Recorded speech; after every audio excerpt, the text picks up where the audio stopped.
रामायण से लेकर महाभारत तक तथा अन्य कई धार्मिक ग्रंथों में एक से बढ़कर एक शूरवीर योद्धाओं का वर्णन आता है, जिन्होंने अपनी युद्ध कला, अस्त्र शस्त्र की विद्या तथा धनुर्वेद के बल पर बड़े बड़े शत्रुओं पर विजय पाई थी। तो आप बस अनुमान लगाकर देखिए कि योद्धाओं की शिक्षा देने वाले गुरु कितने अधिक शक्तिशाली होंगे एवं उनका गुरुकुल कितना समृद्ध होगा।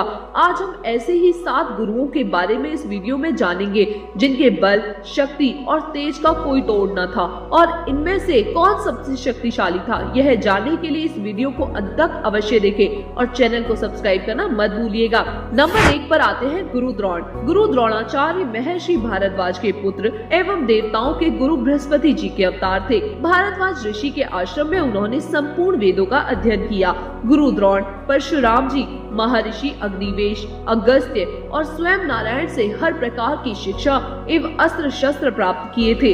भीष्म पितामह ने ही सर्वप्रथम गुरु द्रोणाचार्य को अपने कुरुवंश पुत्रों को शिष्य रूप में समर्पित किया था। जब गुरु द्रोण पांडवों एवं कौरवों को नाना प्रकार के दिव्य एवं मानव अस्त्रों शस्त्रों की शिक्षा देने लगे, उस समय दूसरे राजकुमार भी अस्त्र शस्त्र विद्या की शिक्षा लेने के लिए आचार्य द्रोणाचार्य के पास आने लगे। अंधक वंशीय क्षत्रिय, नाना देशों के राजकुमार तथा राधानंदन कर्ण, यह सभी गुरु द्रोण के पास अस्त्र शस्त्र की शिक्षा लेने के लिए आए थे। हालांकि गुरु द्रोण पर पक्षपाती होने का दोष भी लगता रहा कि उन्होंने एकलव्य को शिक्षा नहीं दी थी और उससे उनका अंगूठा भी मांग लिया था। हालांकि उन्होंने परिस्थिति भांपते हुए यह कदम उठाया था। नंबर 2 पर आते हैं परशुराम। परशुराम जी भगवान विष्णु के छठे आंशिक अवतार हैं। इनका नाम इस मनवंतर यानी व्यवस्था मनवंतर के 19वें त्रेता युग में हुआ था। अपने पिता ऋषि जमदग्नि से ही इन्होंने अपना आरंभिक ज्ञान अर्जित किया था। आगे चलकर स्वयं भगवान शिव ने उन्हें युद्ध कला का ज्ञान दिया था तथा दिव्य प्रक्षेपास्त्र के साथ अपना एक अति शक्तिशाली फरसा भी परशुराम जी को दे दिया था। महर्षि कश्यप के आश्रम में रहकर तथा उनकी देखरेख में परशुराम जी ने शस्त्रों का अभ्यास किया था।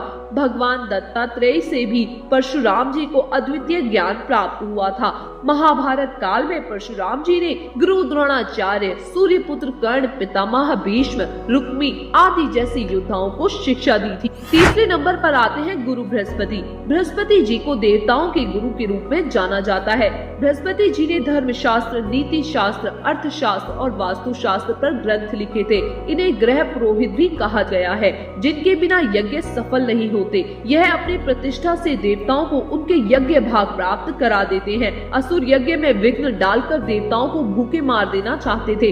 ऐसी परिस्थितियों में देव गुरु बृहस्पति जी ने मंत्रों का प्रयोग कर देवताओं की रक्षा की थी और राक्षसों को दूर भगा दिया था। स्कंद पुराण के अनुसार बृहस्पति जी ने कैलाश पर्वत पर जाकर भगवान शंकर जी की कठोर तपस्या की थी। उनकी तपस्या से प्रसन्न होकर भगवान शंकर ने उन्हें देव गुरु का पद प्रदान किया था। महाभारत काल में उन्होंने पितामह को दंड नीति का भी ज्ञान दिया था। नंबर 4 पर आते हैं गुरु शुक्राचार्य। महाभारत तथा अन्य महापुराणों के अनुसार शुक्राचार्य जी को असुरों का गुरु कहा गया है। असुरराज विश्वपर्व के राज में निवास करते थे। उन्हें संजीवनी विद्या का ज्ञान था। उस विद्या का ज्ञान देवताओं के गुरु बृहस्पति जी को भी नहीं था। देवासुर संग्राम में वह इसी विद्या का प्रयोग कर वे देवताओं के द्वारा मारे गए असुरों को वह पुनः जीवित कर देते थे। बृहस्पति जी ने अपने पुत्र कच्छ को शुक्राचार्य जी के पास शिक्षा लेने के लिए भेजा था। महाभारत काल में इन्होंने भीष्म पितामह को राजनीति तथा कई शास्त्रों का ज्ञान दिया था। नंबर 5 पर आते हैं महर्षि विश्वामित्र। विश्वामित्र जी का जन्म क्षत्रिय कुल में हुआ था, पर उन्होंने हजारों वर्षों तक गहन आध्यात्मिक तपस्या के माध्यम से ब्रह्म ऋषि की उपाधि प्राप्त की थी। यह भी सप्त ऋषियों में से एक है। महामुनि विश्वामित्र जी स्वयं ही राजा दशरथ से श्री राम और लक्ष्मण जी को मांग कर ले गए थे। विश्वामित्र जी ने इस ब्रह्मांड में उपस्थित 11 अस्त्र शस्त्र का ज्ञान भी श्री राम जी को दिया था। विश्वामित्र जी ने श्री राम जी और लक्ष्मण जी को बल्ला और अतिबला विद्याएं पढ़ाई थी। अपने पुत्र ऋषि कालव को भी इन्होंने शिक्षा दी थी। महर्षि विश्वामित्र जी ने एक समय में कई देवताओं को परास्त कर एक समानांतर ब्रह्मांड बनाना आरंभ कर दिया था, जिसके फलस्वरूप देवताओं और राक्षसों सहित सभी प्राणी विश्वामित्र जी से भयभीत हो गए थे। अंततः विश्वामित्र जी भगवान ब्रह्मा के अनुरोध पर रुक गए थे। नंबर 6 पर आते हैं वेद व्यास। व्यास जी को गुरुओं के गुरु माना गया है। गुरु पूर्णिमा का त्योहार उन्हीं को समर्पित किया गया है। वेद व्यास जी हिंदू धर्म ग्रंथों के अनुसार भगवान नारायण के ही कला अवतार थे। व्यास जी के पिता का नाम पराशर ऋषि तथा माता का नाम सत्यवती था।